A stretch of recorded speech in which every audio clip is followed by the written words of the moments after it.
അപ്പോൾ നമ്മളെ സാരഥികൾ ഇവിടെ റെഡിയായി നിൽക്കുന്നുണ്ട്.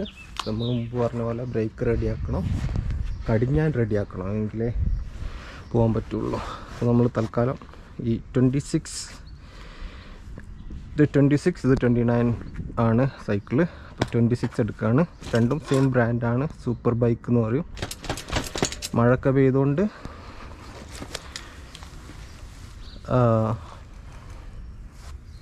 ഓക്കെ, കുഴപ്പമുണ്ടാവില്ല എന്ന് വിചാരിക്കുന്നു. അപ്പോൾ പുല്ലൊക്കെ ഇവിടെ വളർന്നിട്ടുണ്ട്. ഒക്കെ ഇവരിപ്പം അവരെ അച്ഛൻ മരിച്ചിട്ട് കുറച്ച് ഇവിടുത്തെ ഓണേഴ്സിൻ്റെ അച്ഛൻ മരിച്ചിട്ട് അവർ അങ്ങനെ പോയതാണ്. അവർ 19 തിരിച്ചെത്തും. ഒക്കെ അവർ പുല്ല് വെട്ടി തെളിക്കേണ്ടൊക്കെ ഡ്യൂട്ടി അവർക്കാണ്. പുറത്തുള്ള പുല്ലൊക്കെ ഗവൺമെൻറ് വെട്ടിക്കോളും കറക്റ്റായിട്ട്. ഇന്നലെ പോയ